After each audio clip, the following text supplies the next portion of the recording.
I was 16, my sister was 19. My mum came home after a sort of seemingly ordinary day at work and told us that she's got young-onset Alzheimer's disease, right? Which was a bit of a shock. So she was 49 at the time. She's a young carer, but not a young person, and she's an adult. So generally speaking, in mental health services or support services, there's a lot for people under 18, and then it drops off when you're an adult. Yeah. Or it's harder to access.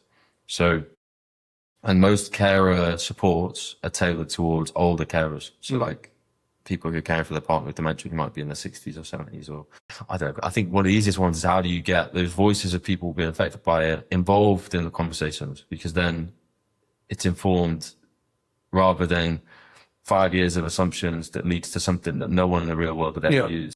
If you do that research should be able to translate into a message that is going to reach the caregivers that are affected or the population at large, and not just at a scientific conference. The care side and the research side Yeah. is care stuff works really hard, tirelessly to get money to support and deliver things here and now. Yeah. And it has virtually no money or focus on evaluating it. And the lack of evaluation means it then has huge barriers in getting sustainable government funding. Yeah. Whereas the research world spends very little time in the delivering it in the here and now, Yeah. but spends an awful lot of time on evaluation.